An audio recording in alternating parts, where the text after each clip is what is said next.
There it is. There's the glass rays. Zemo to this. That's right. What's up, everybody? Welcome to another brand new episode of Granny's Peach Tea, or episode 29. And if you're not familiar with the theme, this is the opening theme for Titans, which is on HBO Max right now, and we're going to definitely jump into that one pretty heavy in this episode of Granny's Peach Tea, since season 3 just kicked off last week. With me, as always, is Jason. Jason, what's up, my man? How's it going? Good to be here. Good to see you. Excited to talk about Titans, as this is as Batman as you can get without actually being a Batman show. So, excited to dive in. This is a good week. Yeah, in the good way, because we know another show that was on Fox a couple of years ago that tried to do an old Batman show without being a Batman show, and that didn't quite work out. That's the thing, is that was not a Batman show. I don't know. This was an Alfred show. I mean, I liked Alfred in that, actually, but this actually has Batman villains, has Bat family. That had none of that. Because that Riddler was not the Riddler that Batman faced off against in the comic. Because that Riddler was 30 when he took the Riddler ship on. What does that make him, 60 when he fights Batman? Geriatric Riddler, get out of here! I hated that show. I like the Riddlerism that he picked up. That's pretty good. Farachi's jumping in there. Yo, what is up, Farachi? Thanks for checking us out and tuning it in, as always. And thanks to everyone who is tuning in. If you're joining us on the Facebook stream, or if you're joining us on YouTube, or if you're checking us out on Twitter or Instagram, or if you're checking us out on wherever you found your podcast, on Anchor or iTunes or Spotify, thanks for joining us. We got a lot of stuff lined up for this week. We do not have a movie, but damn, do we have a lot of shows, because a lot of shows dropped this week. Yeah. So we're all in knee deep into this thing. But and actually, this is our what if show. What if we didn't do a movie one week? Well, here it is, guys. What if? That is 100% correct. What if this show only covered comic book TV shows and we dropped the movie thing? So we'll see how this goes. That's right. Hoping for the best. But speaking of being knee deep in things, we'll talk to Jason about who is knee deep in his watch of Baywatch Nights as he continues to unhassle the Hoff. That's right. Unhassling the Hoff. Baywatch Nights, episode 9. Blues Boys. There's some crazy stuff going on here. It doesn't get chicken crazy or Shaft crazy, but this is still a fun episode. So it starts off in 1988. It starts off in 1988, where two very shifty, untrustworthy-looking brothers are making a getaway, and one convinces the other to let him take the money with him, and he'll meet up with him again. Of course, he rips him off, and he takes the money and he hides it in the bottom of the ocean, because apparently he's a great scuba diver, and he takes his son, and then he takes his son to the beach, and his brother kills him over the money, and the son watches, and then the brother goes to prison. And then that was 1988. Then you flash to current day Baywatch, 1997 or 98, and he's just playing electric guitar on the beach with this old guy who's like adopted him as his son, and they're making money. And then you see that his uncle has gotten out. He's menacing and watching, and then he kidnaps the kid's adopted dad, beats the hell out of him because he wants his money. He wants his money. Damn it. He wants the money, Lebowski. He takes the money. He fucks you up, man. There's the money, Lebowski. There's the money, Lebowski. There's a great back and forth where Lou Rawls looks at Mitch's car and says, "You missed a spot." And Mitch goes, "What do you mean?" He says, "That's my parking spot. You pay me $5, so you move your car." When Lou Rawls does it, I mean, this is the thing. Now, I buried the lead here because the coolest thing about this episode is B.B. King is in it as himself, because this kid's biggest dream in life is to play blues on stage with B.B. King. And so of course, he goes to the detective agency. They help him out. They catch his uncle. They then get him on stage at the club with B.B. King, and him and B.B. King jam. Yeah, it's crazy. It's crazy. I'm gonna be honest. I kind of thought there was gonna be some wacky Blues Brothers nonsense when you mentioned the title. I was really nervous about that, but I could see that. Yeah. It wasn't that crazy. Okay. There was though. The kid is playing for them at some point, and they all have a montage about being a dad or their dad. So, like, you see Angie Harmon with her military father, and then you see Ellerby with his dad playing baseball, and then you see Mitch with his son. Because if there's one thing this show wants you to walk away with, is that Mitch Buchanan's a great dad. And he is. He's a great dad. How can he not be? How can he not be? Exactly. Second best part outside of BB King, and then we're done, is they are looking for this kid. So they go to the school system, and there's like a stuffy teacher, Dean, who's like, "Yeah, this kid's a loser. This kid." No, it wasn't the school system. It was he was a foster kid. It was a foster system. This kid causes so much trouble for us. He's a loser. He should stay lost. And then they like Mitch and Angie Harmon go just unfurl on this woman, and it all crescendos when they call her a constipated butthead. A constipated butthead. I'm gonna have to remember that one, because I think I'm gonna have to use that in like just a regular walk of life and see how that works out. I think you have to. You just have to go, you're such a constipated butthead, and just see what they react. Because how would you? I don't know how I would react if someone called me that. I'm gonna say it to Angie probably at some point, over the next 24 hours and see how that goes. Totally unsolicited too. Just throw it out there. But knowing her, she just won't care. She'll just ignore me and just walk away like that. Ramblings of a madman. Exactly. Oh, now he's quoting from Baywatch Nights. Jesus. Yeah. Oh gosh, what did I do? But yeah, so that's our Baywatch Nights. Not crazy, not as crazy as it's been. There's a bit of a lull, but it's fun nonetheless. I thought it was a fun episode. So, yeah, that's pretty tame for Baywatch Nights, and that's a statement right there to be made. It is, but you got to remember, we're 9 episodes in, and we've only had 2 tame episodes out of the 9. That's fair. That is fair. So, and I with all our shows piling up this week, I still didn't get a chance to watch the chicken episode, but I promise you, the chicken episode watch will happen, and I will share my comments. They might be nothing. I might just stare at the screen and not say a word, and I'll do my review of that episode, because I still think that sounds like the most insane thing that's there. So what do you think of Baywatch Nights? Dude, head blows up. All right, so we got our Baywatch Nights in the kickoff. Let's jump into some CW verse, because we didn't. No, we didn't. We had DC's Legends of Tomorrow on our last episode. Yeah. We only had Legends because we recorded while Superman and Lois and Stargirl were on. So let's kick it off with Superman and Lois, that has their season 1, episode 15. And they're winding down. Next week is next week. In 2 days is the season finale. So on our next episode, we'll be talking about that. This is a pretty action-packed episode of Superman and Lois. I mean, they've really gone into the Superman aspect of this as well. And it's been really good, man. Edge has turned into the Eradicator. Apparently made himself the Eradicator. Charged himself up on the sun and has a bunch of like Kryptonian subconsciousness inside him, and he's got his sidekick and stuff. And thought it was really cool when you got to see Superman and his buddy Steel over there teaming up like we're a tag team match. And then that was cool. That was really cool, because they had a lot of like, buddy cop stuff, I feel like, with them here and there. But the kids aren't lost in this one. They have a lot to do, especially at the ending.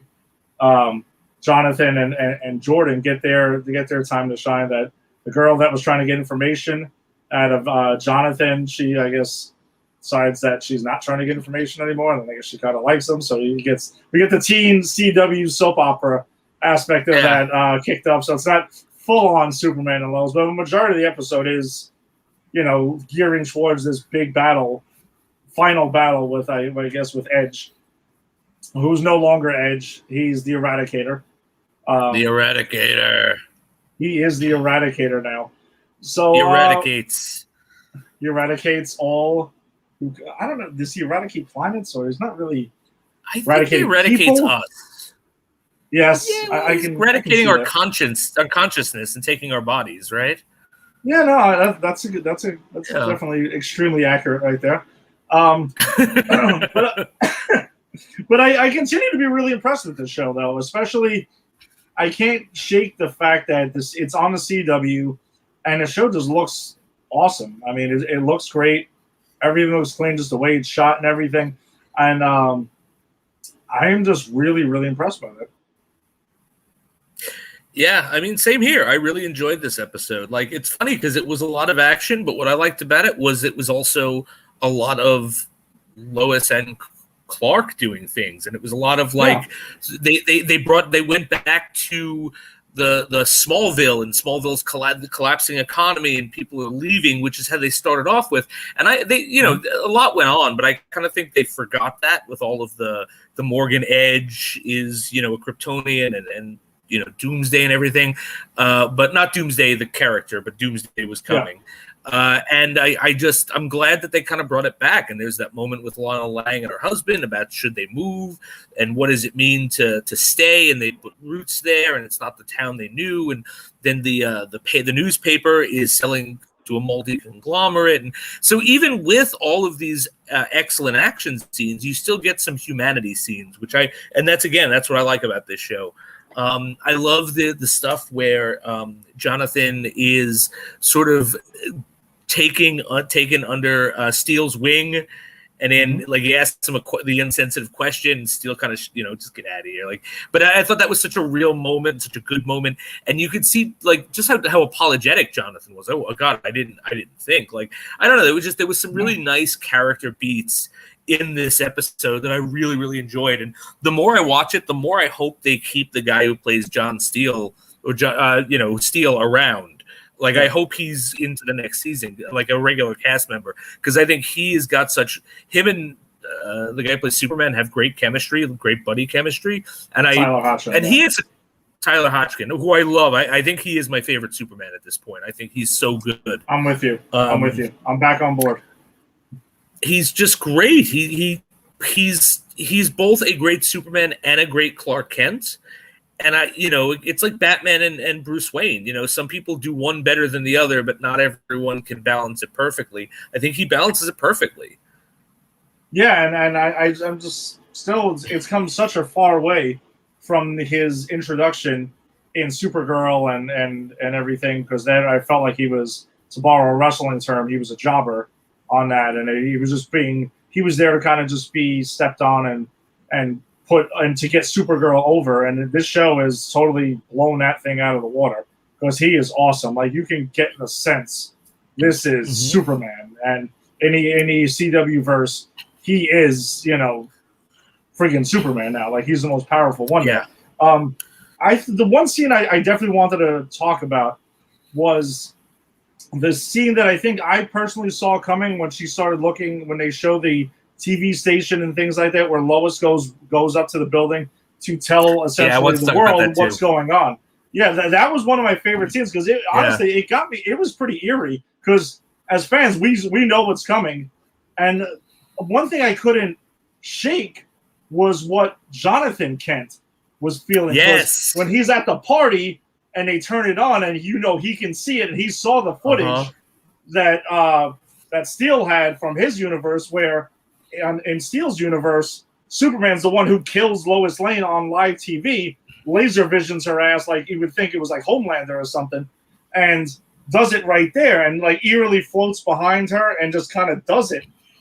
And in this version, she's on the roof, she's going ahead, she's on TV, she's telling everyone what's going on.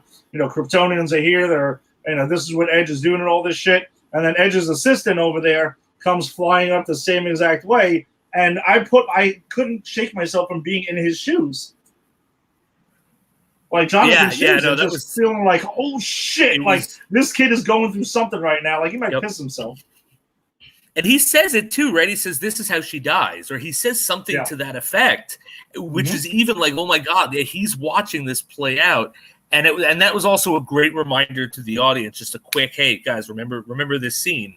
And I think the way it resolves, I think, is perfect because, of course, you would think that it would be Superman who saves her. But I'm glad that it was Steel who saves her because that's Steel's redemption. That's him getting to save his wife without getting to save his wife, you know? And that's probably the coolest moment for him where he throws the hammer and they're like, you missed. And then you just see it go flying, hit the assistant, come back and hit the other guy, and he's like, I never miss. It's like that was the moment where I was like, oh God, I hope he's here next season. Yeah, no, I totally agree with you, and I was wondering too, like, is Superman going to jump in because he was preoccupied? He's fighting off, and they made sure that they focused on that and showed he's fighting off like 2 or 3 Kryptonians at the same time, and the only one who could save her was Steel with that hammer, not even Steel himself, because he was preoccupied fighting off 2 at the same time. Yeah, they do a really good job of setting it up that, you know, it's not Superman dropping the ball. Superman's got a lot of shit going on. That literally the only reason she could be saved is because, you know, Steel is watching out for her. You know what I'm saying? I mean, that's what it is. Like if Jonathan recognizes it, he recognizes it from where he is. You know what I'm saying? And I think the show does a really good job of telegraphing that you know, this is the reason that she's able to be saved in this universe. And a perfect way, you said it perfectly, Jason. It's his redemption arc. He got to do something without really getting to, you know, he obviously couldn't save his Earth on that, but he got to still save Lois, you know, on another Earth, and I thought that was really cool. And our Earth, like he has saved our Earth, like from Superman himself when he got Superman back on our side. Like, so he's been like, I love the fact that he has been integral to this, and this is a guy that we all thought was alternate universe Lex Luthor. We thought they were setting this guy up to be the big bad of the season, and like what we were all. I mean, I know you and I were fooled, and I believe Tony was absolutely fooled. Absolutely fooled. We all thought that's where that was going. Yeah. So great job on the great job on this show to really lead us one way and then twist it and make it even better than we thought it was going to be. No, for sure. So there was let's talk about the ending as well, because the ending was pretty wild when Edge goes ahead and pretty much goes after the no, it wasn't. He was pretty much Lois's father, General Lane, who is there with Jonathan, and he's there with Jordan, and I forgot Jordan's girlfriend's name, but the three of these got them in the car, and then he goes ahead and hits the truck. Truck goes flipping over. My first thought, which they did correct it, was, what are the chances that they're all wearing seatbelts in the back seat? I keep going with these ridiculous logic things, but then they show them when the truck stops flipping over 20 times, they're unclicking in the back. And I'm like, they are the only people who wear seatbelts in the back seat on any universe, on any version of the multiverse. And thankfully, attention to detail right there. Well, that's it. This is the multiverse where everyone wears seatbelts in the back. That's its distinguishing characteristic. Not the fact that Superman and all that that's going on. The Arrowverse, the CWverse, that's what's going on. That's it. Because look, we saw all the many incarnations of Superman in the multiverse. We saw the many incarnations of the Flash and all these heroes. You know, we never saw another universe where people are buckling up in the back seat. I'm telling you, this is the only one. I love it. Absolutely love it. So that ending. So in that scene, though, Eradicator, Edge, whatever the hell you want to call him, you can go by any one of his many names. He takes Jordan Kent. He takes him, and we know he has abilities, flies away with him, and puts his father's subconsciousness in the kid. And while that's going on, Superman is like going bananas looking for him. He can't track him down, and he's under the assumption that Jordan's done. Like, that's it. Like, he even hugs Lois, and Lois is like, what are we going to do? I don't know what to do. And, like, it's a pretty, like, traumatizing moment for them. So you got him running around as Eradicator's pops now. Yeah, which I thought that was a really cool thing, because now Superman has to face off against this guy in his son's body. You know, and I think he knows what it's like. Yep. And that's just going to be cool because he's not going to fight. He's not going to hurt his son. He's not going to fight him. So there's going to be conflict because that's the Superman, right? The Superman isn't just the shut up and punch. This is a Superman who's driven by his emotions. That's going to be what I find really interesting next week about how he gets through this, right? Because he's not going to be able to just punch his son better. And we know his son, he's going to free his son. That's a given. So, I want to see how he does it. So I'm really excited about next week. Yeah, no, they're shaping up for a pretty awesome finale next week. So we'll see how that goes. But we've been totally on board on ride for the roller coaster of a season that they've had for their first one, and they've really crushed it. Now comes the are you gonna nail it with the season finale thing? Like that's a tough thing to do. Yeah. And I feel pretty good about it though. I think they're gonna nail it. They've hit every single beat along the way. So. Yeah, I agree. I'm thinking about it now. I don't think there's been one dud of an episode all season. It's been like consistently good episodes. Like there's not one I could point to that go, oh God, you remember when they did this? So it's like I think that says a lot, and it fills me with confidence that they'll stick the landing, and then hopefully season 2 they find some good places to go. That's my worry isn't them sticking the landing. It's them sticking the next season and figuring out how to keep this really intelligent show going on the right track. I've got a really good idea for season 2, and it starts with John Cryer. Oh, I hope so. I'd love to see some Lex. Oh man, give me some Superman and Lex action, and my favorite live action Lex. Hey, do you remember in Supergirl in that second episode when they set up that Lex Luthor was going to be a big bad of the season, and then she went to the Phantom Zone and he disappeared and we haven't seen him since? Yes, I remember that. And maybe you just save him for Superman and Lois then, because I don't know what the hell's going on with the second half of that season. Who knows? We won't know until it comes back. But I don't know if it's anything like the first. I'm worried. Yeah. Well, they're taking the time slot of Superman and Lois after next week.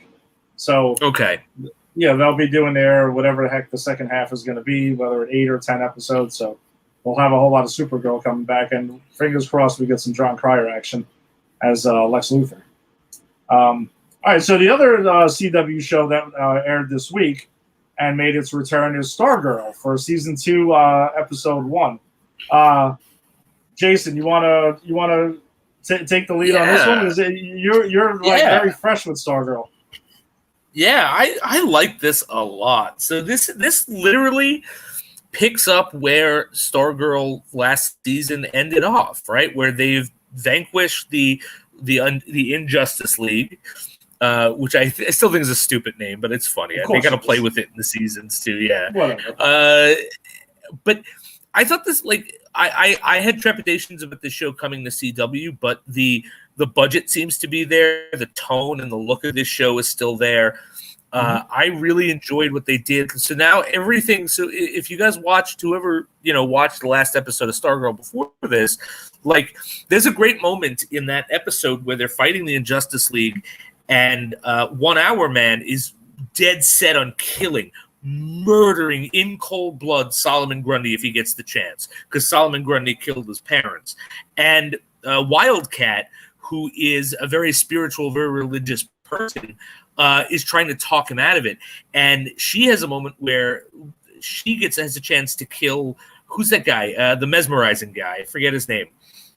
But it doesn't matter. It's the guy who uses his mind control. Something I don't remember. Brainwave. That's it, Brainwave. So she has a chance to kill Brainwave, who pretty much who killed his own son in front of her, who she liked, and then tried to use the image of his son to trick her. So she winds up killing him, and the 1 Hour Man winds up not having it in him to kill Solomon Grundy, and he lets him go. What I like about this episode is this is the fallout of that. We see him sort of feeding something, which we're assuming is Solomon Grundy, and befriending him. And I think if they befriend Solomon Grundy, I think that'd be a really interesting way to go with that character. We also see the Wildcat dealing with really terrible guilt over murdering Brainwave. she actually has a conversation with Stargirl where Stargirl's like, I don't know, he was going to kill us all. And she's like, but does that make it okay for what I did? And I really give this show the credit for going there. For like that last episode was a balls to the wall. We're fist fighting. You know what? We'll deal with tomorrow when it gets here. And this is kind of tomorrow getting here. And I really like that they don't gloss over it, that it's still, they're dealing with these emotions. We also have the woman the girl who gets the visor from Chuck, right? The goggles. She's still dealing with the fact that Chuck is gone. And her parents are awful. She's got the worst parents in the fucking world. They are getting a divorce and not telling her. She found out because she came across their mail, which they didn't even bother to hide. They probably would have told her if they spent more than 5 minutes with her. I really hate her parents. Well, she loves them. She absolutely adores her parents. She does. But that's because no one else gives her attention. No, She's I know, a poor little abused little girl, you know? It's terrible. It's sad. It's actually, I feel really bad for her. I do too, which is why I really hope she gets Chuck back, because Chuck was her, and I think she will. They're teasing at it. We see at the end that the Chuck personality comes back online but doesn't recognize her, so they'll mend that. What else did I miss? Stargirl has to go to summer school because she failed a bunch of classes, which doesn't surprise me because she was ditching class. That was realistic. Yeah, that was realistic. That was realistic. Being Stargirl. Like, as a high school teacher, if one of my students is Stargirl, probably not passing they're probably passing my class, but they're probably not passing a teacher's class who's more stringent with their grades. I'm a sucker. I'll just, give me a sob story. I'll help you out. But she would tell you straight out, hey, listen, I'm Stargirl. I'm fighting supervillains at night. And you'd be like, listen, I'll cut you some slack. It's okay. Look, let me tell you something. If one of my students said I am a superhero and I fight stuff at night, I wouldn't believe it, but I'd be like, all right, you know what? That's creative enough. I like that. You made me laugh. Yeah. I've got a story to tell my friends. I'll work with you. Then, of course, if she pulled the staff out and showed it to me, then I'd have to fail her because she'd be breaking my one rule. Don't ever tell me if you were a superhero. I don't want to know if you're a real superhero. Don't put me in danger like that. Now you're in danger. Now I'm in danger, exactly. Some great moments between Pat and his wife, which I really love their marriage. They want to go up to Yellowstone Park, and they have a moment where they both kind of like dance when they like going to Yellowstone. It was just a nice couple moments. It was, I think Luke Wilson's really great in this show. And then it ends with, we see that they are going to be starting a new Injustice League, and it's the Doctor's daughter, the girl who's like the most evil of all the kids from the first season. And she lays out a bunch of pictures, and it's pretty much all of the kids of the villains. And then it's Dugan's kid, it's Luke Wilson's kid as a recruit, and it kind of ends there. So I really enjoyed this. I really enjoyed this episode. I loved how the last season wrapped up their story but left some threads. And this just jumped on those threads. A lot of shows, they go, okay, well, now it's the next season. So we're going to say a year has gone by and all this has happened. And that kind of annoys me because it's like, I would have liked to have seen that. But they don't do that here. They jump right into it, and we have an extension of where we left off. And I think it works, and I am super excited to continue on with this episode, or this show. Yeah, no, I really enjoyed the show, and I think the show, like in this episode and the show in general, I just kind of feel like it has a different vibe from the other episodes. It kind of has its own spiel, its own thing, like with Blue Valley seeming like it's stuck in the 50s for some reason, whatever that is, very middle America, I don't know, it has that whole vibe. Everyone's driving like 50s cars for some whatever reason that is, and it's very wholesome and stuff like that. But yeah, there's supervillains in the Injustice Society like running around underneath it, under the damn school and all of that. So I think that's pretty cool. I got two things though. We find at the end that the girl who shows up as Green Lantern's daughter, as she literally says, "I am Green Lantern's daughter." Right, I forgot about that actually. No, Thank you for getting to that. So she goes into this whole thing with Stargirl, and it's like a little bit of a fight there. No, not a little bit of a fight. It is a damn fight. They throw down, but she's like, "Oh yeah, I'm Green Lantern's daughter." So I have a question. We kind of have an idea of how people get chosen as to be lanterns. Correct? Because she has the whole lantern and everything. It's not just because, that was my dad, or that was my daughter, or whatever it is. Like, the ring kind of has to choose you. So I'm curious to see how the ring chose the daughter. I mean, it's certainly within reason, right? It is certainly the reason. I'm not saying it's completely batshit crazy. I think my only question is, my only question for you, and you would know this more than me, does the same Green Lantern rules apply to the old Green Lantern, right? Because this isn't like the Green Lantern and the Flash that we know. This is like the Golden Age comics, right? And so they're different characters. Is it the same deal that the ring chooses you, or was it different then? To my knowledge, the ring has to choose you. Has to be the protector of every planet. Now, listen, she could be good. Maybe she's a really good person and the ring chose her, and that's fine. And I'll give this show credit. They will address it. They're not going to just blindly keep going and say, well, you're a daughter of a superhero, so you automatically get to be a superhero. No, that's not necessarily. Because that would be pretty bad. They make clear that that's not their ethos, because they tease in that first season that Stargirl's dad was Starman, and he wasn't. Her dad was a shiftless piece of garbage. Exactly. They make that clear. Like, you don't have to, it's not a lineage thing. It's a deserving thing. So I think you're right. They're going to address it. They'll definitely address it. So I think the other thing is this.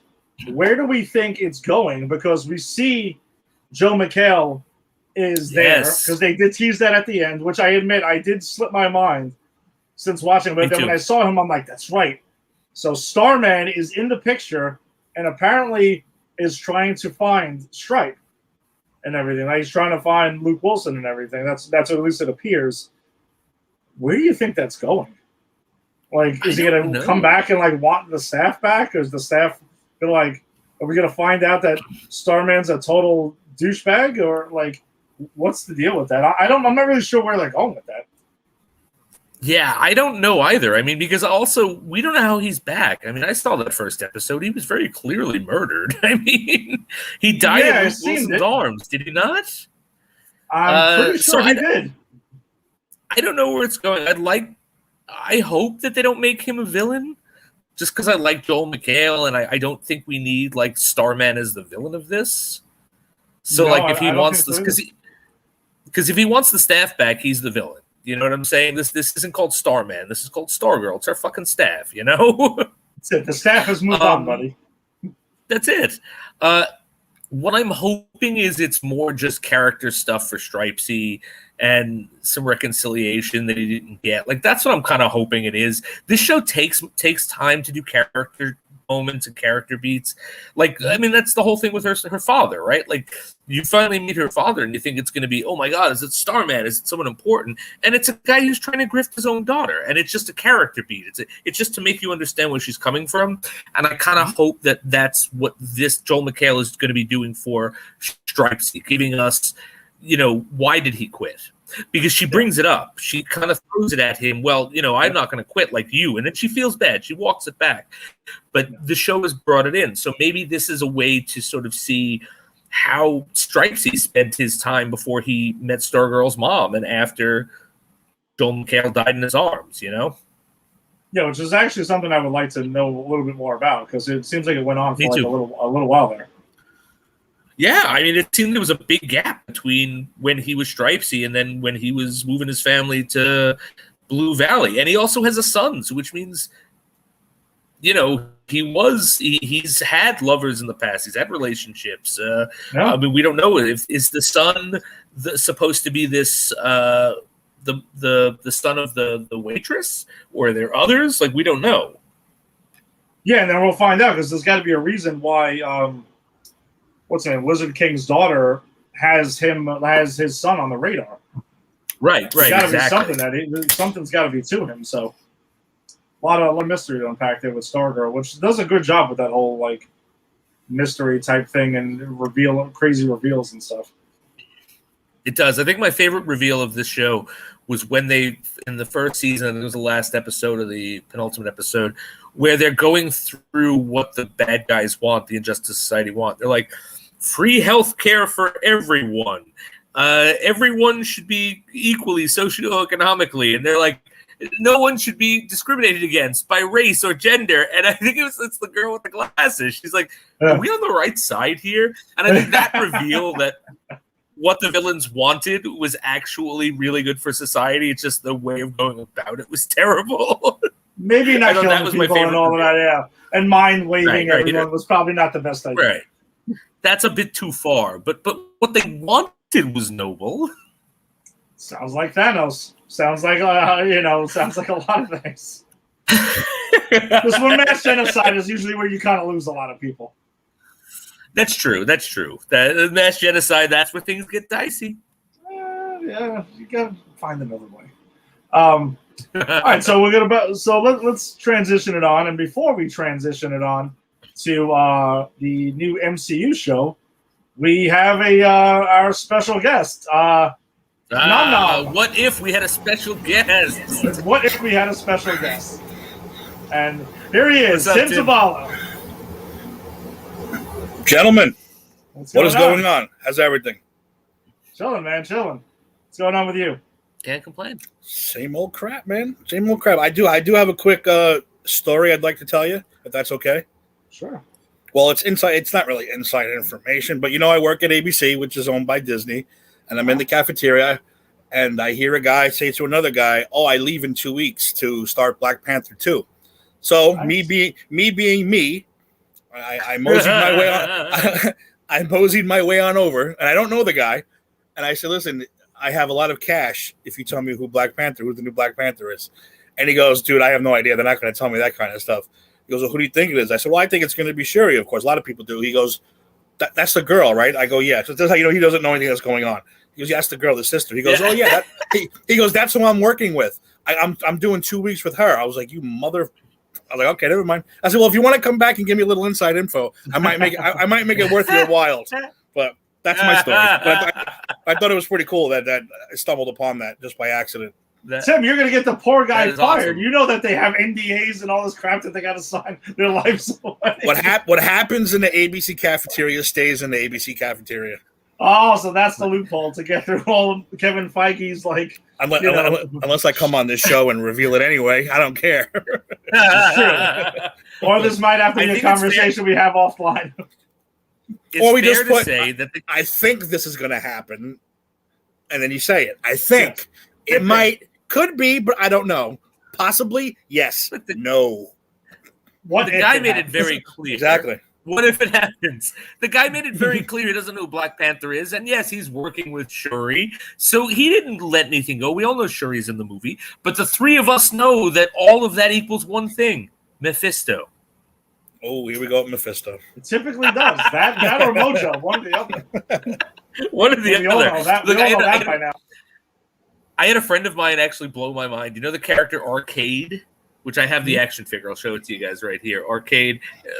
Little known X-Men villain. He called Mojo. He's like, "Isn't Mojo just like Intergalactic Arcade?" And I went, "Oh my god, they are the same character, except they get the same thing. They do the same thing. How did I never see it before?"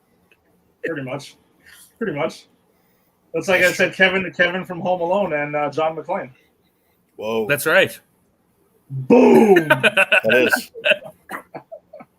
It's a mind blower right there. Bulls just trying to defend their stuff on Christmas assignment. Hey, that's right. I'll take it.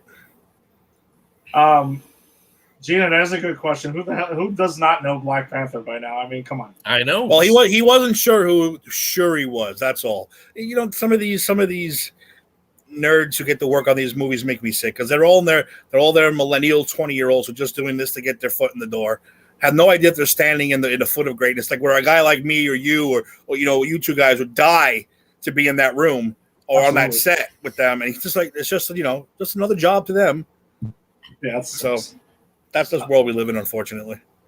But all right, let's get into it. So on Disney Plus this week, MCU dropped their first animated project, which was What If, and the first episode titled "What If Captain Carter Were the First Avenger."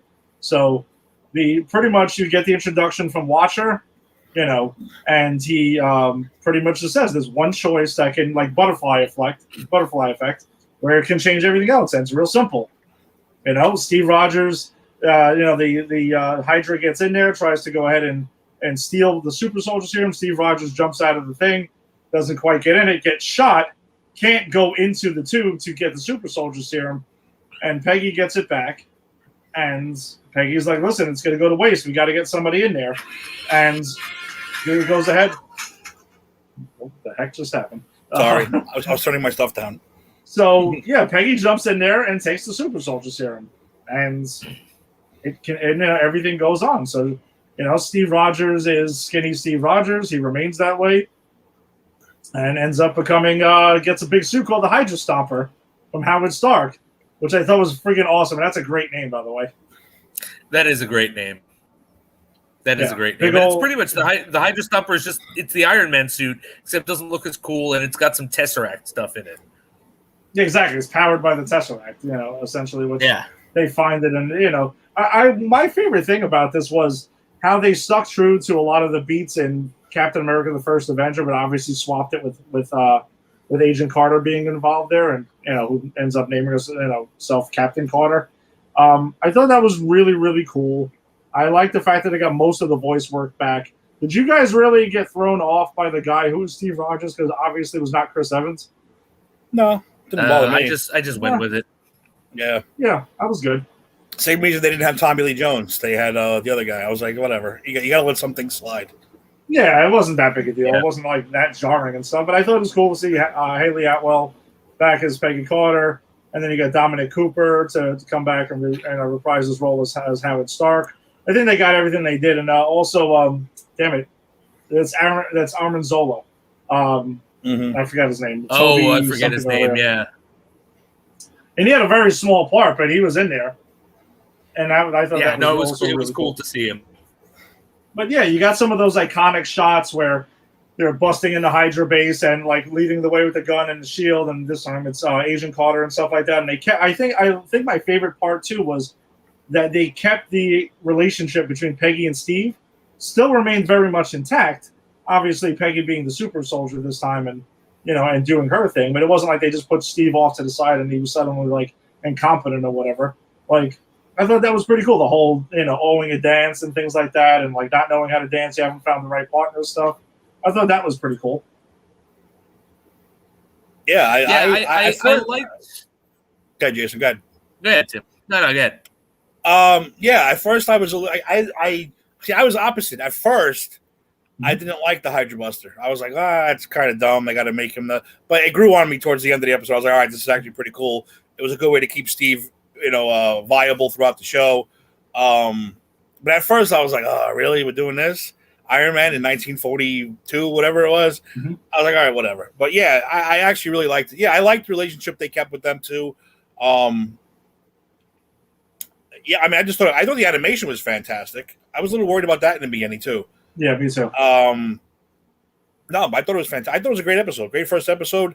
The relationship is also great, and I love the fact with Bucky, all his little one-liners about losing an arm and all those other crap that they had leaning towards what he almost was really, really good. Yeah, I thought that was cool. Yeah, I was like, oh my, yeah, you almost ripped my arm off, and they're like, aha. Mm-hmm. If you only knew the half of it, Buck. If you only knew the half of it. So, Jason, what were you going to say? So I agree. I think my favorite part about this is the relationship between Steve and Peggy and how they kept it, except Peggy's a super soldier. And, and I like the fact that Steve's still around. It makes sense that, okay, I can build this suit. I'm going to give it to Steve Rogers. We were going to give him the fucking super soldier serum. Why not give him this suit? That makes sense. I liked that we saw that Peggy had to overcome the fact that she was a woman soldier. And they kept making comments about that. And I thought that was, they didn't beat it to death, but it was there. And I think not having it there is a disservice because that would have happened. But also not having the whole episode be about that was very smart.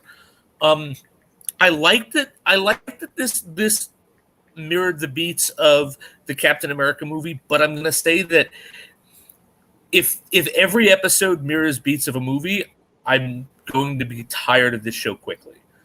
Because I watched this and I enjoyed it. I think this is what everyone's always wanted to see. What if Peggy Carter was Captain America? So we got to see that. It doesn't necessarily make sense to me how she beats back tentacles into a vortex and comes out and she's in front of Nick Fury. But whatever, it doesn't matter. We're going the Captain America route. But I've read what if comics that started with what if Gwen Stacy survived and ended with like Norman Osborn showing the world is Peter Parker's Superman, and Aunt May having a heart attack. She hates Superman so much. So like, what I'm saying is I hope they go Spider-Man rather. Yeah, I'm sorry. What I'm saying is I hope they don't just do safe ones like this. I hope we get ones that will show us like, no, things can go crazy, because that's what that what if comic was about. Like, you start with a simple premise and you end with the end of the world sometimes. It's like, how did we get here? And so I'm just hoping, like, because I had read something today, I think that someone posted in our group, Granny's Peach Tea, about how they didn't want to do Spider-Man becoming an actual spider. What if Spider-Man became a real spider? Because they thought it was too dark and too much body horror and not in brand. And whereas I don't necessarily need that particular what if, that reaction worries me, because I think the whole point of what if is to show, like, no, we can get crazy. We can show you crazy things with these characters. So my ruling on this is I really, really enjoyed this episode, but I hope that the next episodes take more chances and deviate from the reality of the MCU. Yeah, I can see that, and I agree. I think for the first episode, it's fine, and we get a lot of cool stuff here. And her going into the Tesseract and stuff like that, I was like, I was fine with that. I had no problem with that. I would say, by the way, Ross Marquand, who has picked up the mantle for, name is Agent Smith. His real name's escaping me at the moment. Tim, help me out here. Yeah, I forgot his name too. Hugo Weaving. Yeah, it was right there. Hugo Weaving. It was right there. So he picks up from it. He picked up from him since Avengers Infinity War. Dude, I can't tell the difference. No, he's a great impressionist. Yeah, man. I can't either. Fantastic. He's incredible. You ever watch his impressions? He does? I love them. You put me on to it. He is dead on. He is hysterical. He's one of my favorites. He's great. And I just watching those scenes and then in my mind knowing that it's Ross Marquand instead of Hugo Weaving, I'm like, man, you can't. It's seamless. Like, it's so incredible that he's able to do that. He brings Red Skull like completely all in, like back to life. I thought that was cool. And then, you know, Peggy wakes up and she comes out of Tesseract, and Nick Fury asks him what happened, and we get that whole thing again. I would like to see them deviate a little bit more, but I think for this episode it works for me that they did stick to a lot of it and gave her a couple of other things. But I also thought I heard that Captain Carter, because she's been upgraded, is going to appear in other episodes of this series. So she's supposed to be dropping in other things. So I wonder if this is like a what if, and then are they all sort of somewhat connected by the other choices? I don't know that yet. Like we're all in the same multiverse? Yeah, I was starting to wonder that. If that's true, I mean, it could not be true. And Sam, I'm sorry, you were going to say something. Don't forget, this could just be a big advertisement for Doctor Strange and the Multiverse of Madness. We might see Captain Carter come in the movie. I've seen that floated out there too. All this stuff could possibly be coming to this one movie, which is going to be absolutely crazy if it is. But you know, Haley Atwell, she loves Captain Carter and Agent Carter. She'll definitely come back and play her. So we may get to see her suit up. But that would be outstanding if she does. That'd be awesome. I would love to see that. That's awesome. Yeah, no, she's all in with this character. And if you didn't like it, did both of you guys watch Agent Carter? Once had the 2 seasons? I never finished it. I didn't finish it, but I watched the first couple. It's on Disney Plus. If you get a chance, check it out. I thought that was really cool. That was a really good series, both of those. You know, okay, I say the one thing I was disappointed was with. I wanted to see more of what happened in the future, only because the Avengers and everything, right? Not just that though, but there's no Winter Soldier, so Tony Stark's father doesn't die. Tony Stark, you know, Obadiah Stane doesn't take over the company. Does Tony Stark? Is he just a playboy asshole? That's what I think. He might not become Iron Man. He might just be that drunk playboy asshole who wants nothing to do with anything. That's the kind of stuff I would like to have seen. But I understand it's, you know, it's a 40-minute show, whatever the hell it is. You can't show all that stuff, but that would have been pretty cool to see that timeline, because don't forget, she pops out in the Avengers movie. Well, what we think is the Avengers movie, because that's where Loki came out with Hawkeye and Samuel L. Jackson. So I don't know, but I would like to have seen that, because I said that the trail that goes on into today's world would have been great to see what exactly happened. So I hope, like you said, Jason, I hope they get a little more involved into the changes that were made throughout that universe timeline. Yeah, and I also do wonder if they are connected, because I know there's another episode where we're going to get Killmonger saving Tony from the bomb. Mm-hmm. That's that's 100% happening. So I wonder if that's a ramification to, like you said, of that one choice that happened with Peggy, and it keeps going, because then we know T'Challa is going to become a Star-Lord and all this other stuff. So that maybe that's because Killmonger isn't involved, and Killmonger was too busy in Afghanistan saving Tony. I mean, I don't know, man. Like it'll be pretty interesting. Or maybe they have all one season loosely tied together by different choices, and maybe it is one version of the multiverse. I mean, I don't know. I'm curious then how the zombie episode fits in, because that's not the last episode of the series, right? No, I don't think it is. I forgot what episode they said it was, but it's it's definitely in. And that's what it got me thinking about this body horror thing, because I saw the same article that said that they didn't want to do the Spider-Man turning into an actual like human spider, and they said it's too much body horror. I'm like, but we're getting a Marvel Zombies episode, which I think would be more body horror than turning into a spider. I mean, I would say, and I know in that episode we're getting Zombie Hunter Spider-Man, who looks like he has like I'm pretty sure he has Doctor Strange's like cloak over there. Oh, that's cool. That's cool. Yeah, so that should be pretty cool. All right, so let's jump into Titans. Nice. Season 3, episodes 1 through 3 dropped on HBO Max. Was it Thursday? I believe it was Thursday when it dropped. Or was it Friday? I think so. I don't know. I watched them all last night. Yeah, no, I watched them all earlier today. Yeah, Tim, you caught up on Titans, right? I literally just watched Hank's ass swim in the pool about 20 minutes ago. So, yeah, I'm spoiler alert for anyone wanting to see Hank's ass. But yeah, I literally just watched it right before he came on, so I'm all caught up.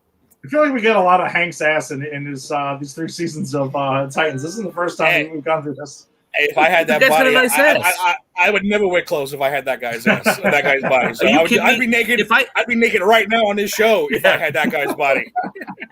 Same here. If I had that guy's body, I would never put clothes on for this show. No, like, hi guys, never. good to see you. I'd run to the store in a Speedo if I look like that dude. So it's all good to go.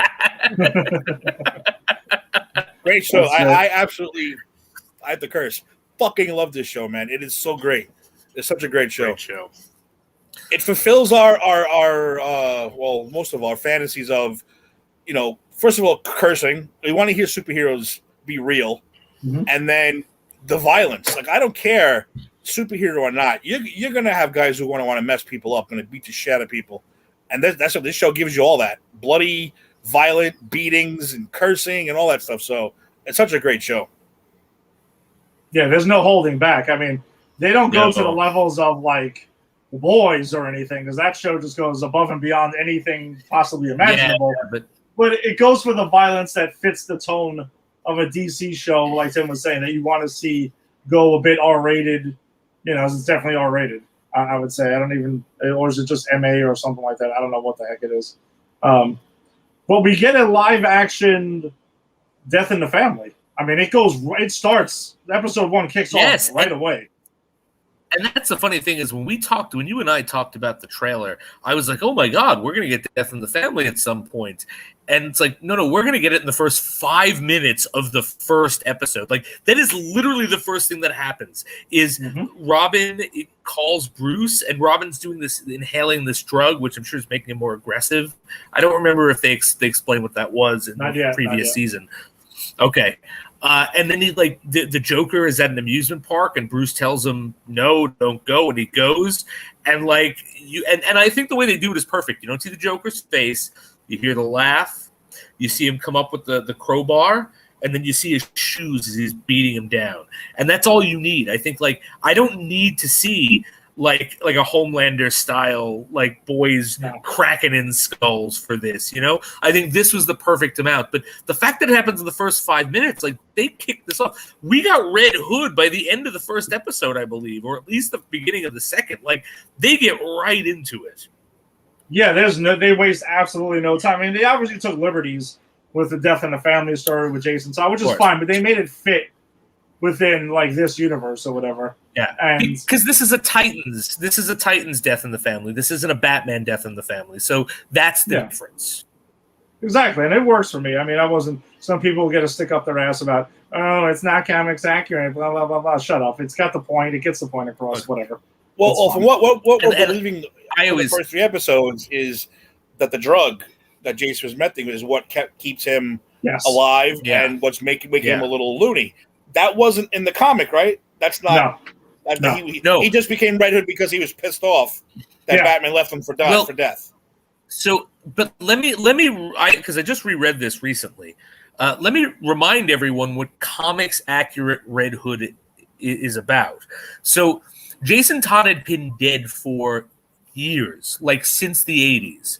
And then a cosmic being, I don't know, sneeze or their stomach rumble. Like it's something that's stupid where they do this and they shake the foundations of reality and they bring Jason Todd back. And Jason Todd wakes up a la Buffy the Vampire Slayer in his crypt or in his coffin, and he pulls himself out, and he's partially insane because he woke up in the crypt, and he's pissed because Batman didn't kill the Joker, that Batman let the Joker get away with his crime. So it's very different. And comic book accurate, like Red Hood, is ridiculous that it's a cosmic being bringing a kid back 10 years later. Like, so anyone who's going to stick up their ass for the comics accurate, like, go reread the comic and tell me if that works for you, because I don't think that worked for me at all in the comic. No, we don't really need that. That's like Watchmen. People who bitch they wanted the giant vagina monster at the end. Right. That wouldn't have worked on a movie, the giant vagina monster. That would have been stupid. So I like what they did with that. Yeah, we don't. Yeah, we don't I need like the giant. the change Yeah, too. some things you gotta let go and understand that they adapted. They would look ridiculous if you put it on screen. And Jason, that's 100% correct. Like we don't need random aliens waking Jason Todd up. And this is definitely not 10 years. This is like pretty quick. Like this dude comes back pretty quickly. Whether we find out he faked his own death, because they haven't really revealed in the first 3 episodes Jason Todd's complete motivation just yet. We don't know what's going on with him. Because we don't know why he's so pissed off. Like, I kind of think that he's pissed off because of the Titans and because he left the Titans. Like, I don't think his anger is at Batman in this incarnation of it. I think it's at Nightwing and the Titans. And I believe that because one of the very first things they show us is him having a flashback of when he was dropped by Deathstroke in the second season from the top of the skyscraper. So I think all of this leads back to that moment. And this is kind of him not dealing with that moment, and he's just gone crazy. So that's my prediction of his motivation. But Superboy saved him. It's like, dude, come on, relax. I understand getting dropped out of a building is a little traumatic. But when you got Superboy there catching you, it's like, oh, that was kind of cool. Now that I know I'm alive. I thought he was going. When I first saw that happen, I thought that was his death in the family moment. Yep. And the way they brought Superboy in. Yeah, that was good. It's pretty awesome. The way they brought him in, I thought was great because you get his episode, and the whole episode you're watching like, okay, this is cool and all, but what the fuck does this have to do with Jason Todd falling from the skyscraper? And then it gets to the end, and he's like, oh, there's Jason Todd falling from the skyscraper. Better save him. Yeah, it is great. I was a little weary about that too because before I got caught up, I accidentally caught a YouTube clip of Superboy. I was like, Superboy? I was like, come on, really? And then again, I watched the episode. I was like, all right, this makes sense. They made it make sense. They're making it work. I like where they're going with it. I even like the dog. I wasn't going to like the dog right away. Crypto works. Crypto was awesome in that opening scene. Yes, he was. And I was like, this is actually really cool. So all right, they just said they just make everything work, and that's what I like. And even like you said, it's only been a week or 2 since Jason died. Yeah, and he's back and he's pissed, and it's working. I knew he was a little shit because he was always a little shit, but he is playing a really good villain, really good villain. I mean, it's only 2 episodes with villain. He's playing a really great villain. This kid. Mm-hmm. Isn't this the perfect casting for Jason Todd? Like when I first saw this kid as Jason Todd, I was like, this is the perfect casting. Like because because he is a douche and he is full of himself, but he's also a kid and he's also troubled. And this actor really gets all of that and has since his first appearance in the first season. And that's why I'm excited to see him as the villain now. I said the same thing as Dick Grayson.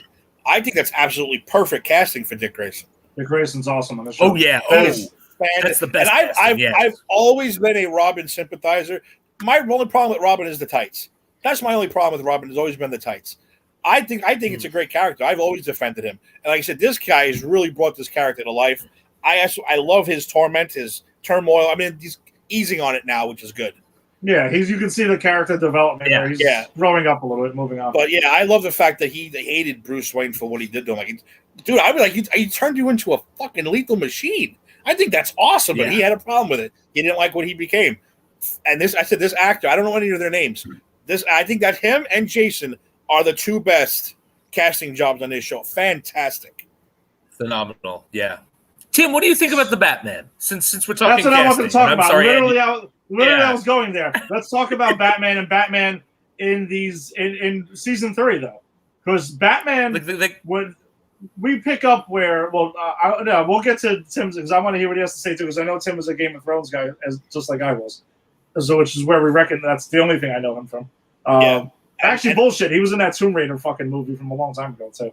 Yeah, there's a reason to mention that. No, I was going to tell you. I was going to say it just now. If there's the third best casting, it's that dude as a grumpy old Bruce Wayne. He is He's the third best casting in that job. I love that dude. I love him as a grumpy Bruce Wayne. That's how Bruce Wayne would be. I absolutely think it's fantastic. He is so good in that show, and he makes you really feel Batman's pain for 20, 30 years that he's been doing that job. So, no, go ahead, because we got to ask you. Ask away. Jason and I have talked about this. So our problem with this is that we're fine with the casting for what he does on this show, right? Like the wacky dancing, Bat-2-seeing, like in Jason and Dick Grayson's mind from last week. That was phenomenal. That was great. But my only issue, and Jason, you agreed, is do you see him suiting up as Batman still? Like, shouldn't he just be a retired Batman? Well, maybe that's why they don't ever show him suit up as Batman. Yes, exactly. My problem is that they say he's active still. That's my only issue with it. I don't think we're ever going to get Batman. I don't think Dick Grayson's ever. I don't think we're going to get Dick Grayson. I don't think they're going to do it. I think DC is not going to allow him to be Batman on the show either. Like, you're never going to see Joker. You're never going to see Batman because those characters are out there in the movies right now. They're popular out there, in that universe. I don't think they're going to ever show them. Can I picture him being Batman? I don't know. He's bigger than Michael Keaton was. He was. I don't know. It's just that I have a problem seeing him suiting up. Me. Yeah, for an active Batman, and I know that there's the Dark Knight Returns story, but like forget that because this seems like it's at a different point in Batman's story right there. But also the Dark Knight Returns story, he's Ben Affleck jacked in that. He doesn't look like Adam West, and I think, and I agree with you, Tim. I like this actor a lot in what he does here, and I think part of what I like is he does kind of have shades of Adam West, because I think Adam West was a really good Bruce Wayne, and which is why the whole Bat-2-C works because you can see it, but like Bruce, but that's not jacked Dark Knight Returns Ben Affleck Batman. This is something different, and that's why I don't see him getting in the suit. That's my only problem with him. I don't think we're ever getting the Batman ever. No. I think the only time we ever saw Batman was in the season finale of episode 1, where in Dick Grayson's whole mind with the whole Batman thing. I think I agree with you. That's the only time we're ever going to see Batman in this. Bruce will be there. They'll dance around it, but. I don't need to see Batman in this. My whole thing is if you're going to tell me you have an active Batman, you need to have an actor who I can picture going out and being an active Batman. And this isn't like if. Go ahead, Jace. Finish that. No. I was going to say this just for me isn't it. Like if he was a retired Batman, if this guy was playing like a Batman Begins or not Batman Begins, a Batman Beyond. I'd be like, no, that's perfect because it's exactly grumpy ass old Bruce Wayne, not giving a shit anymore. I think he would do it. But again, I just can't picture him. But it doesn't matter because we're never, as you said, Tim, we're never going to see him in the bat suit. Okay, but now you picture the same guy in Game of Thrones where he kicked major ass. It's the same guy. I never saw Game of Thrones. Okay, I think that was for me. I think that was more for me because he knows I watched Game of Thrones. He kicks That's a major fair ass point. in Game of Thrones too. So I mean, it's the same guy. Plus, you got to remember that, and this isn't me. This is you, Batman people. And Bear, if Bear was watching right now, he'd come in too. Bruce Wayne is the perfect specimen of man. He is the perfect embodiment of everything that you need to be a man. And to be, his muscles are whatever the fuck they are. He's like a perfect thing.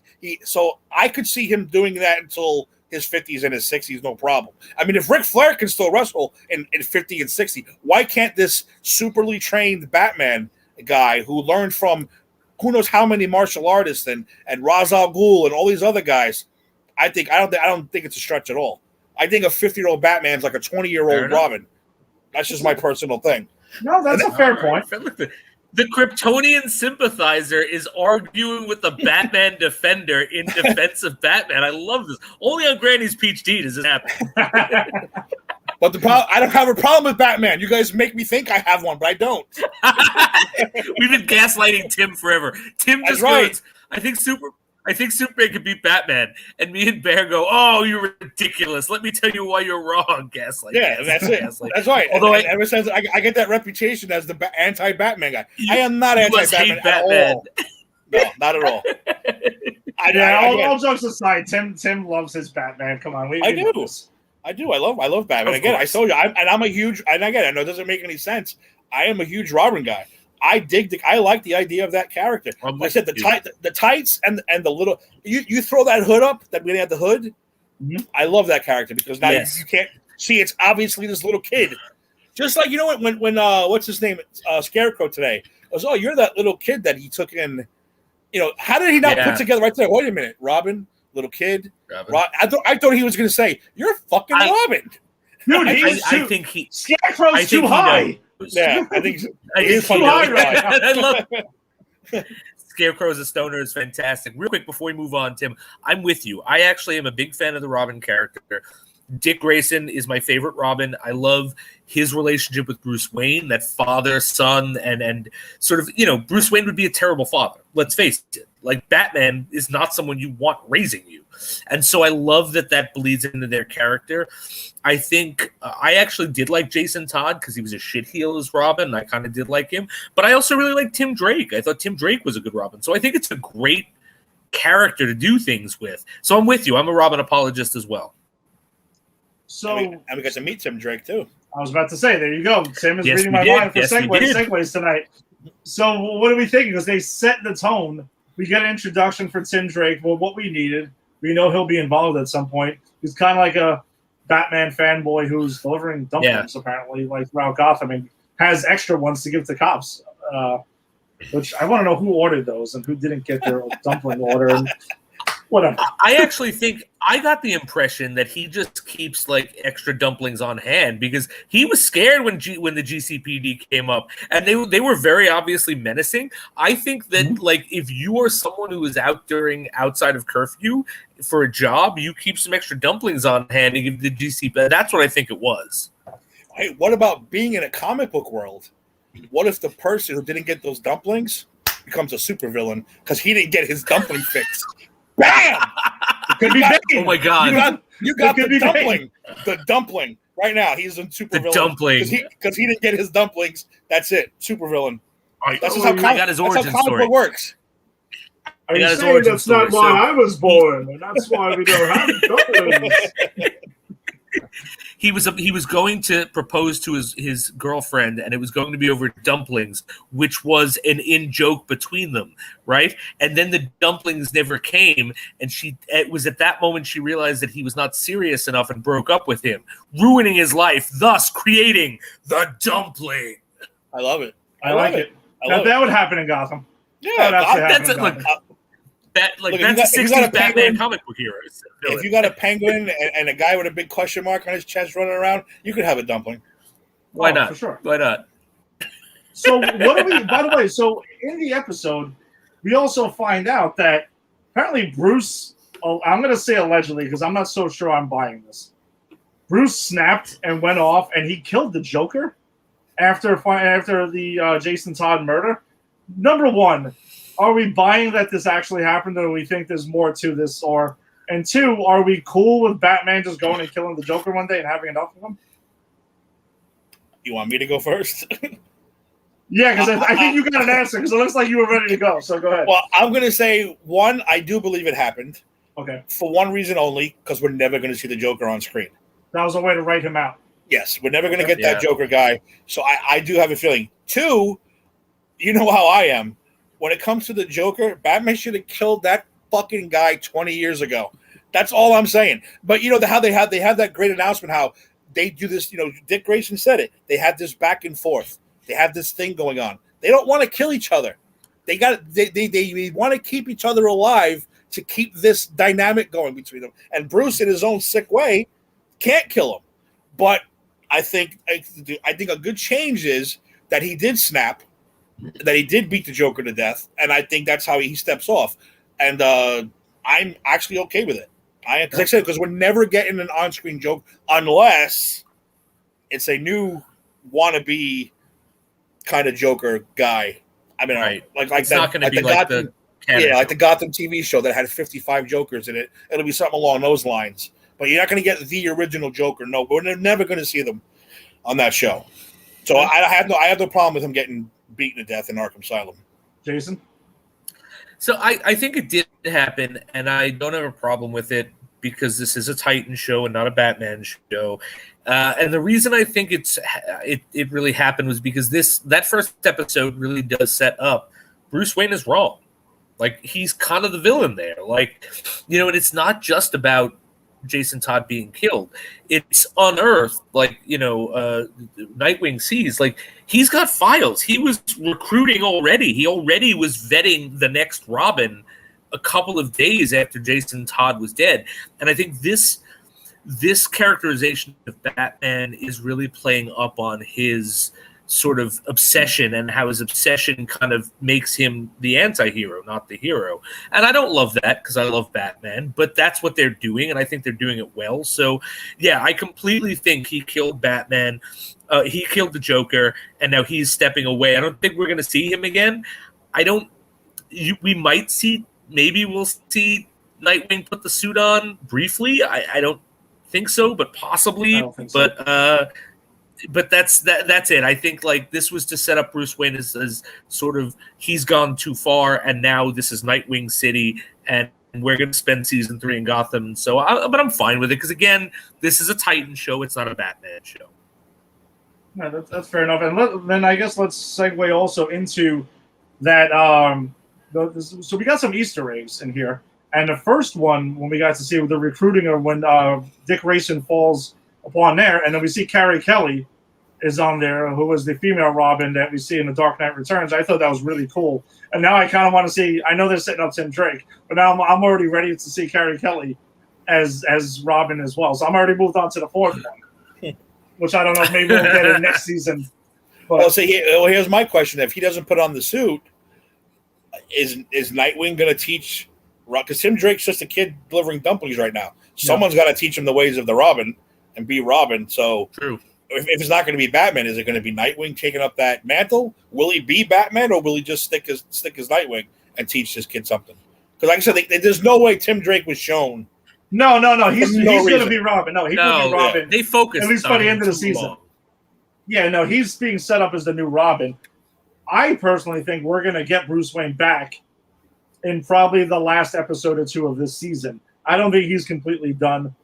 Also, don't see Dick Grayson putting on the suit, even though I know they're dancing around that a lot. And in these 3 episodes, there's a lot of conversations between him and Barbara Gordon, who's what I want to talk about next. Barbara Gordon's I want to talk portrayal. about Barbara as well. But I don't know. Tim, that's a good point. But I think that's because we see Bruce come back, and he will be Batman. We'll never see him in the suit, but he will, like, we've never seen him yet. But yet he's had 2 Robins already. But I think that we do see that. It is a little weird that Bruce Wayne has a thing for kids. Like, why can't an 18, 19-year-old, 20-year-old be Robin? Nope. I'm going 12, 13, 14, 15. Those young kids. I guess probably because you could teach. I can explain this. Mold, I and can also explain because that's how he became.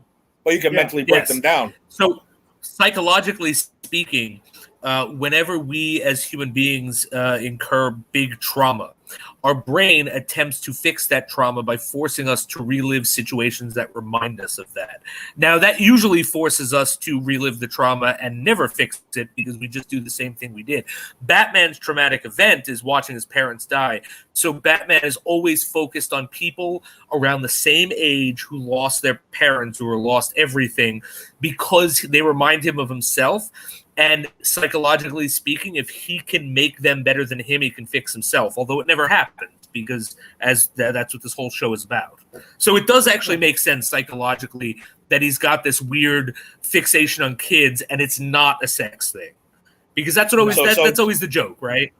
No, well, I never thought that, but so Tim. So we think Tim Drake's parents and that dumpling place are going to go down by the end of this year. Then probably by Jason Todd. I will call it right now. I think it'll be Jason Todd who does it. That makes so sense. Maybe that was Jason Todd's dumplings that didn't get delivered. Bam! That's a good point. That's a good point. And that's why he became the Red Hood. He was like, I'm so hungry. If I don't get my dumplings soon, I'm going to become the Red Hood and kill a bunch of people. You gave my dumplings to the cops? You gave my dumplings to the cops? That's it. Son of a...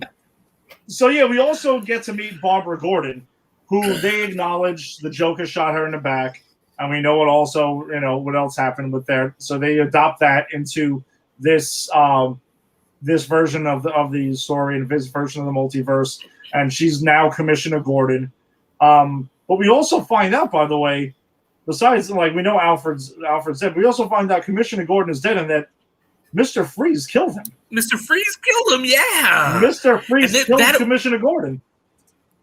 And what a great moment between Barbara comes to comfort Bruce on Robin on Dick's behalf, and she kind of points out yes, a madman gave my father a heart attack. Pretty much Mr. Freeze dunked him in cold water till he had a heart attack, and Bruce said, well, your father understood the sacrifices, and she throws it in his face we're all just sacrifices to you. We're all just pawns in your war. And it's such a great moment. And that is the double punch, because you find out, Jim Gordon's dead. Oh, yeah, and Batman's not a good guy. It was such a great moment, and I think the choice of having Barbara Gordon in the wheelchair and being a more embittered, and we've seen this before. This is Batman Beyond Barbara Gordon, pretty much. Embittered, not really wanting to help the Batman, doesn't blame him for her time as Batwoman or Batgirl, but also now I say Batwoman. I've been saying fucking Batgirl the entire run of Batwoman. Now I say Batwoman. Anyway, but doesn't blame him, but still not happy with her role and how it went down and all of that. And this is all here, so I'm all for this characterization. I love that they left in the fact the Joker shot her, especially because the Joker was the villain here. So I thought this was such a great choice. Yeah, no, I'm glad that and I would figure the tone of Titans, they would definitely adopt that into their fold, because it's a very adult show. Like Tim was mentioning earlier, there's a lot of cursing, there's a lot of violence and stuff like that. So you can see them bringing that into it. But what I like too about that scene is I forget what she calls Mr. Freeze. What does she say? She says something about him, but she doesn't call him by his name. And again, Bruce Wayne, so soul dead, so dead that he just goes, Mr. Freeze. He corrects him. It's there she is blasting him, telling him what a mistake he is, what a poison he's been to Gotham and to Robin and to everyone around him. And she says whatever she says, he's like, Mr. Freeze. And that's it. Yeah. I was like, that's fucking awesome. I think that was so great. That's just asshole Bruce Wayne. He's just correcting her. Just sitting there. That's Mr. Freeze. Just all calm and cool. I love that part. I was cracking up at that scene. What do we think is going on with Starfire? With her whole thing? I know she's hot as hell. Yes. I'll say that. I mean, yes. But both I don't know. Physically and also literally. Literally, yeah. No, I think it has to do with her betraying her family and all that stuff. Something's going on. Someone's coming knocking, and it's not going to be good for her. Yeah, her family's definitely coming for her, and this whole thing that they alluded to in season 2. She's getting these like crazy flashes and seeing shit. I like the connection that she's made with the doctor from the last season, the one that she like almost hooked up with. Like, I like that she's calling him and they brought him in. That's a really cool connection to give her, because she is without connection right now, right? Like, her biggest connection was Dick, but now Dick's doing his Batman thing and they're all there, but she needs something else. So I thought it was I'm liking what they're doing with her so far. Yeah, no, me too. And I think the suit looks really cool that they gave her, and everything. Her powers that's really cool. I also want to talk about the way that they portray the X-ray vision with Connor Kent in this show. Because now this season we actually see like his eyes turn like blue or something, and he uses the X-ray vision. I think that's really cool, and you can see he has developed a lot, because last season he was pretty much an infant in a huge superhero body, and he's kind of grown into himself. He's like their tech guy in a way. Yeah. I guess he seems to be the guy in the gym, but yet he's freaking Superman. Yeah, he turned out to be. He's not like you said, like an infant anymore, talking like a baby. Now he's just like a normal guy, which is great. That's another great casting job, because he does have Superman-esque features. Mm-hmm. So, I like him too. I like that kid a lot. He's doing a good job. I said I was very worried about that going into that show, but again, this is a great. They're doing a great job with this show, man. I absolutely love it. To me, my only problem is when you got a Starfire and you got a Superboy, you don't need nobody else. Like, you really don't technically. Technically, you don't need anybody else. But that's I not understand true. how you got to do it for the show. You need Dick Grayson, because he needs leadership. He needs your leadership. You need Hank's ass. Yeah, you always need your Batman. You need Hank's ass because it's beautiful, and we all need to look at it. And Gar is fun because he turns into a tiger. You have a mascot. That's awesome. And he's going to be turned into some crazy shit, because when he was watching that video, that dude's going to start turning into like an ape and an elephant. Who the hell knows? He better, because it was either 2 or 3 times that Connor had to jump in front of him to protect him. I'm like, all right, this better not be a thing. True. Where he just jumps in front of Gar every episode, because he did it like 3 times already in the first 3 episodes. I was like, dude, you got to give Gar something to do. He can't just have Connor jump in front of him every chance he gets. Yeah, he is Beast Boy, for God's sakes. I mean, come on, let's go. The dude turns into a tiger and has killed a couple of people already. Oh, yeah, he has murdered a couple of people. Yes, he has. And I like their dynamic between what they currently have now, between Beast Boy and Superboy. They have that relationship, which I think is a lot of fun. They're like big brother, little brother, in a way. Yeah, exactly. And when he tells Krypto to speak, when we first see the Titans, they're kicking ass in San Francisco and everything, and to take down the villain that they're after, Superboy just tells Krypto speak, and he goes and barks and lets out this whole thing, and it pretty much is deafening and wipes them all out. I'm like, fucking Krypto. Yeah, that's the thing. This show made me realize how good it was when I saw Krypto and went, that's cool. Because had you told me, I didn't know when I rewatched this that Superboy and Krypto was going to show up. Had you told me Krypto was going to show up in this, I'd have been like, oh, that's going to be dumb.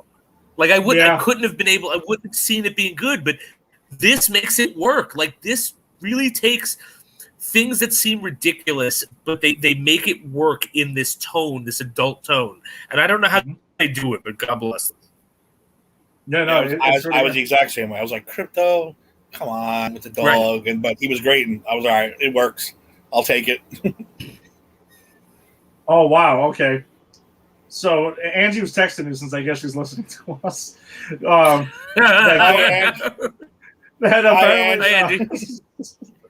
Garfield and Superboy reminded her of Ant-Man and the Hulk. Yeah, in a way. Yeah, I can see that. I can see that relationship. That's a pretty good comparison there. Ange, why don't you come on the show and comment? Don't hide behind your texting. Get on the show, damn it. She might be like painting something or baking or who the heck knows what. She's probably building something up. Get on here. So I think the other thing is Hawk and Dove, because we get them back, and when we see Hawk, by the way, that's pretty damn hilarious. Because he's in there and he's on like the little bike in DC and he's chasing him down. And I love when they make the comment about him in the shorts. And I forgot what he calls them. He's like, oh, they're like tactical, some other crap. And I thought that was really funny.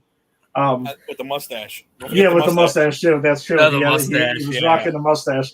He was like was it Paul Blart Mall Cop? It kind of reminds me of too. Mm-hmm. Yep. Yeah, but he's like loosely working with Dove and stuff, and they're taking down villains. But he's hung up the suit. But apparently, when the shit hits the fan, then he comes back and he meets them in Gotham and stuff, and he's back to doing his Hawk thing with them. But unfortunately, Jason Todd lures him in. Spoiler alert. Unfortunately, yeah. Spoiler alert. Wait for it. Hawk makes the There we go. stupidest decision ever. And he gets a call from Jason Todd is like, "Oh, I'm so scared. Can you come and help me?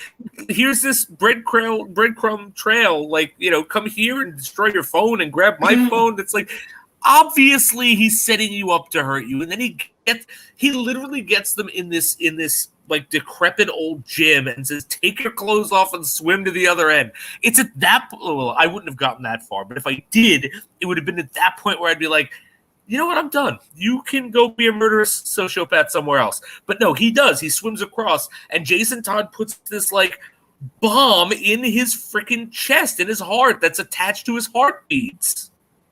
And that's what the whole third episode is basically them trying to detach the bomb for most of it. Superboy is building, something to take it out at super speed and everything like that. And he's got to like continuously rebuild it by trial and error. But yeah, I think that was a pretty dumb thing by Hank to go ahead and to do that whole thing. I thought I was like, really? This is what's happening? Like, yeah, but Hank wasn't going there out of sympathy. No, he was going. I agree. Fuck Jason up. He wasn't going there to like, oh, let me help you. You don't blame. Oh, I understand. Oh, no. He's like, I'm gonna go there and kill this kid because of all the shit that he's done now. But then I'm going to argue that makes it an even stupider thing. Because if you tell me you're going there because that used to be our ally and I feel bad, I'm going to try to save him. Like, all right, that's stupid in a naive way. But if you're telling me I'm playing him and falling into his hands so I can kick his ass, it's like, you didn't know that he had this place. Like, he has the upper hand. You don't go into play. If you're looking to fight, you don't go to a place where they have the upper hand. Hank's arrogant, though. He doesn't think that Jason, the little kid's going to be able to take him out. Well, he said, give me 10 minutes. Give me 10 minutes alone with him, and I'm gonna beat his ass. He did say that repeatedly. So he did. That's him. That's a good point. Even though it was pretty dumb, he didn't see Jason as a threat. No, he never saw Jason as a threat. Never. Because I'm gonna pound him into the ground, and that's pretty much it. I'll beat him naked if I have to. But like you said, don't forget too, whatever this drug is, again, it's got to be giving him. I'm thinking it's giving him strength. It's giving him speed. It's making him a little loony. Could Robin beat Hawk pre-drug? Probably not. Trained by Batman or not. Hawk is definitely stronger. Oh, yeah. Robin would be faster, quicker, probably more agile and stuff. But, Hawk would have I think Hawk would have beat the shit out of him. So he's probably thinking, I'm going to beat the shit out of this little kid, drag him back to Gotham, drag him back to Wayne Manor, and we're going to set this kid straight. But he doesn't realize what he walked into. Like I said, the sociopath version of Jason Todd was waiting for him, who had this drug, whatever you want the Smilex, whatever you want to call it. Whatever you want to call it. The super steroid that he's been on. So I think it's just arrogance. It's just pure arrogance on Hank's part. I can see that. I know. I could see that, but it's a dumb move. I think we all agree it's a dumb move. Oh, I'm not arguing it's not dumb. It was dumb. So what do we think of Dr. Crane and Scarecrow? As apparently he's been working with the GCPD as on a suggestion of Bruce Wayne, which Barbara then backtracks and gives him props, like saying, yeah, Bruce was right about this, because he's somebody who could help us profile villains, because he's been right like almost all the time. But we also find out that apparently he's working for weed. Basically. Which I love. He's pretty much a stoner. But I love what he says. Because they kind of insinuate, like Dick kind of insinuates, like, oh, you're son or something, and he says, no. It's the only thing that calms my brain down. It's the only thing that slows it down, and I really like that because that's a thing. Like I don't people. I've known people with ADHD who self-medicate with marijuana because it slows their brain down, allows them to see things and be able to focus where they normally can't. So I kind of love the fact that Dr. Crane is so smart and his brain is working so hard that he sells information on villains for drugs to like, I really just like that dynamic. I've never seen that characterization of the Scarecrow before. I didn't think I would like a stoner Scarecrow, but I really did like it. I liked it too. I thought it was pretty cool, and the guy that they got to play him, yeah, he brings a completely different portrayal to him that we've never seen before. But again, it fits within the world that Titans has created for themselves. Absolutely. They share or don't share with Doom Patrol, which I can definitely see this all happening within that whole little branch of the DC multiverse. Oh, absolutely. I mean, and we know that they're a shared universe because Gar was part of the Doom Patrol. Yeah, but there were some people who tried to like throw it out there like it is and it isn't stuff. I see it as it 100% is the same. Yeah. It makes perfect sense. We saw that. Who cares? Recasting happens. Doesn't mean just because you recast someone doesn't mean you have to be a completely different version of in another alternate reality or some shit like that.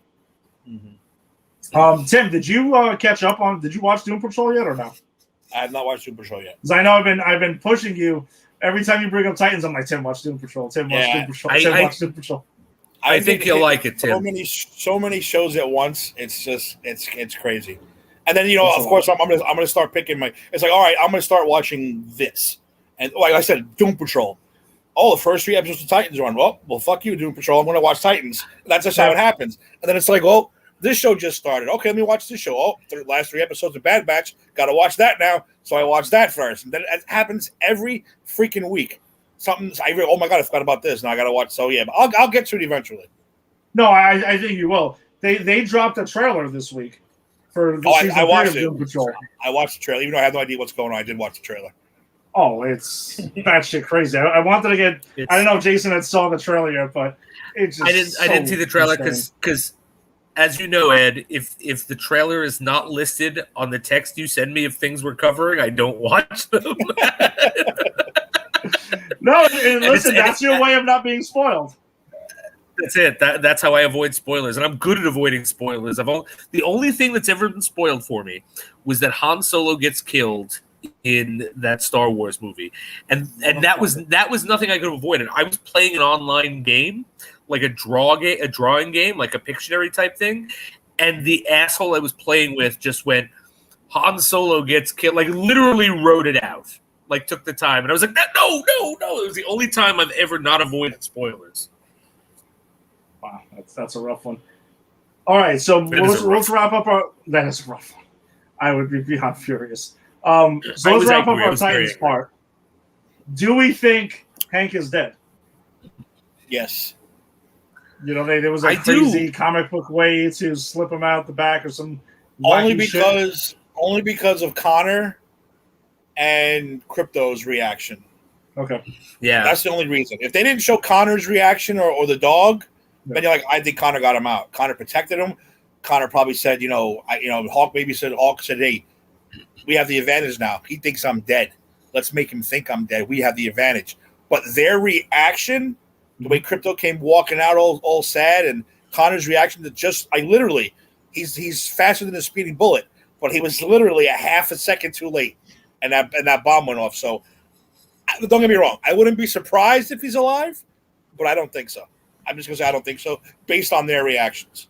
But if he is, I'm not surprised. No, I just want to know. We'll throw it out there because none of us actually know right now. So we'll go and try to make predictions. So I agree with Tim. Based on their reaction, I can't imagine how it would make sense that he was alive because they would have been the ones to have gotten him out of there. They did not disarm the bomb, all of that. And actually, I do want to talk a little bit before we go about how the bomb gets, thing. Like, so Jason Todd lures Dove to another trap like he did Hawk. And she falls for it too, very stupidly. And he gives her a gun and says, kill me. And that's the way it's going to spare him. And she attempts to. Jason Dick Grayson shows up, tries to talk her out of it. She attempts to shoot him, and that's the detonator, and that's what blows him up. And that's why Connor was late, because Connor had actually figured out how to disarm the bomb. He was going in there to disarm it. So had she not given into that and shot Jason, he probably would have survived. So because of the way he died, and because of all that, and because I do feel they were looking for a way to use Hawk this season, because I don't think they had found. I think they, once he hung up his suit, it's either he puts a suit back on or he dies. I would not be surprised if he died as a way to bring Dove more into the fight and bring the team together to really take Jason as the threat he is. So I think this might be the unifying call that brings them together. Now, if we're seeing his naked ass again next episode, yeah, I could see that too. That's fine too. It's a great ass. I don't mind seeing it. Let him do his thing. And it's a great character. But this show seems to have the nerve to kill, or does. It's proven. It has the nerve to kill main characters. And so I would not be surprised if they killed Hawk at all. Well, it looks like Wonder Girl's coming back. So of course she's coming back. We won't say that so far. But Hawk, a regular guy, not from Themyscira, I think he's gone. But like you said, if he had, I always call it the Martin Riggs plot. Like they don't know we're going to pretend I'm dead, and we have the advantage. That could very well be it. Jason might be like, I got you all now, and then boom, Hawk's ass comes in and takes him out, and he rescues the team. That's very possible. Well, that's how we find out. He rescues the team naked. Of course. With his ass. Yes.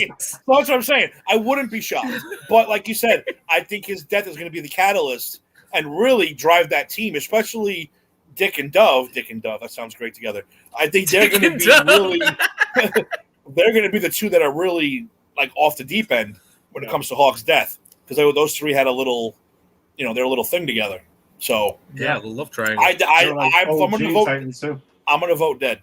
Vote dead. Jason, vote dead or alive? Yeah, I'm going to vote dead. But you know what? If he's alive, I'm also going to claim victory, because it could be either way. But I do think at this point he's dead. It's true. I mean, he's not Uncle Ben, and he's not Bruce Wayne's parents. So I'm going to go on. And he's not from Krypton. He's not from Themyscira. I'm going to say alive, and I'm going to think it's going to be some crazy way. All right, put it this way. I'm going to say alive, and I think it's going to be Raven, who we have not seen yet, who's going to show up and somehow reverse it or do some shit. Because remember, she's on Themyscira right now saving Wonder Girl. You're right. We know that. Her introduction to come back to the team could be that she does some wacky shit where she reverses it or does some shit, and then boom, Hawk is alive. You know what? Do you need a body for that? Because there's no body. It's true. We didn't actually see it. We just see fire, and we see Connor and Chris. I'm just saying, if that bomb went off, there's no body because it's in pieces. Yes. Okay. That's what I mean. So maybe she needs a body to conduct that kind of experiment. But like you said, she might be coming back and like, Hawk's dead. He's back. That's right. Well, she reverses. I can picture somewhere like the fire keeps going back, and she turns back time or some wacky, crazy shit. I could see that. Dude, it's comic book stuff. Who knows? To be honest, I forgot that Raven was still around, because it's been a while. It's been a couple months since I watched the show, so I just forgot that she was still there, because I haven't seen her in these episodes. So yeah, no, you're right. He's probably. Let's be honest. He's probably still alive. I'm still going with dead, but he's probably still alive. So you and Tim are going dead. I'm gonna go alive. I'm being outvoted. We'll see what happens. If he is alive, it's gonna be the opening scene of episode 4. Where Raven shows up and saves the day and does some shit like that, and they'll just get right to it. But Tim, that's a good point. I can see them playing the card against Red Hood, thinking that he's broke the team and all this other stuff. So that's kind of what he was trying to do, because in theory, Dove did kill Hawk by pulling that trigger. So she pulled the trigger herself. Yep, so obviously that would destroy. Yeah, she did. Like you said, she's the one who killed him, because, like you said, if you would have waited, if she didn't shoot him, Connor might have got there in time. But instead, she pulled the trigger too early. I think that's going to be the catalyst as far as Dick and Dove getting their revenge on Jason. There's going to be no more. There's going to be no more. Oh, we have to stop him and save him. It's going to be all right, now we're going to kill this bastard because he killed Hawk. And I think that's going to be throughout the whole season what's going to happen. But like you said, he could be alive. Of course, it's comic books. It's Raven. It's aliens. It's magic. You don't know. Yeah. I'm just shooting my shot at Raven's introduction because I started thinking the same thing. Where the hell is Raven? No, I'm with Jason. smart. I completely forgot about her too, as far as her powers go. So I'm like, you know what? You're right. She could very well walk in the door and be like, he's alive, and he just gets up naked out of the bed, like, dude, I'm back. Let's go. It's hot, but if he's alive, is he ever putting clothes on, or is he just going to be naked for like the rest of? Well, when he comes back, he's going to be naked. Then he'll put his clothes on. Okay, all right. Yeah, but hopefully we get a nice shot of his ass first, because we need one in every episode. Every episode we need a Hawk's ass shot. He really is going all Martin Riggs now. He's going full on Martin Riggs with this. Full on Riggs. So, all right, cool. So then all right. So I guess that does it for the first 3 episodes of Titans. We'll get episode 4 next week. We'll cover that in our next episode next Sunday night. Our new briefly, our nights will be Sunday nights. All right. So any parting shots before we sign off here, Tim? Got anything to discuss? Well, you guys did Suicide Squad last week. We'll talk to you about it off air. But no, I thought it was man, Titans. They're only doing 1 episode now a week. I think it's 1 episode a week now for the rest of the season, which I don't even know what the episode count is. That's depressing. That really depresses that works me. out for this. That works out for this show because we can cover it once a week. But I hate that because, as anyone who's ever heard me talk on this show knows, I hate having to wait. Like, I am the guy who waits for everything to drop. Like, even Mandalorian, I waited for to drop, and I watched the whole thing in one shot. Oh no, me and Tim broke down Mandalorian to every single frame in an episode. We went for a long time with that one. Jason, when that show got into the middle episodes, when the Boba Fett rumors and the Ahsoka Tano rumor, I was up at 3 a.m. when it launched. I would sit up at 3 a.m., like literally at the edge of the bed, watch it, and go back to bed for 2 hours, then get up and go to work, and then I'd watch it again. Wow. At work to make sure I didn't dream what I just saw. So I was like, all right. Awesome. So I can't. Yeah, I don't like this 1 a week shit either. But what are you gonna do? It works for us. I think it works for the shows that you got to do. Exactly. So, all right, Jason. Anything before we sign off? Nah, man. Just everyone watch Baywatch Nights. Come on, get on this with me. Let's unhassle the Hoff together. Watch Baywatch Nights with me, guys. Tweet about it. Tweet about Baywatch Nights. Episode. Tim, watch some Baywatch Nights. I'll try. I have so much stuff to watch. I'll try. Same here. All right, cool. So thanks for joining us tonight. We appreciate the support. If you're into wrestling, you can check out Tim and Eric on the Just Too Sweet show. They're usually on Tuesday nights, so you can find them there. If you're into the New York Yankees, we got the Empire 161 show. We'll be back next Sunday night. With me and Lisa breaking some stuff down. If you're into the Mets, the Faraci and the guys they put it in the book show. Wow. So there's that as well. And if you're into anything, Eric covers everything from A to Z on Monday nights right now. So you can join him for his super fun show. And we stomped you out. It's got to be coming back soon, no? I want to say last preseason game we're going to start. Okay. So all right. So in a couple of weeks, 2 weeks, you can get Tim and Faraci. 2 weeks. 2 weeks. 2 weeks. So if you're a Giants fan, you can check that show out as well. So everyone, stay safe out there. Enjoy the comic book goodness that is, and we'll see you next Sunday. All right. Peace, guys. Hawks ass. Hawks.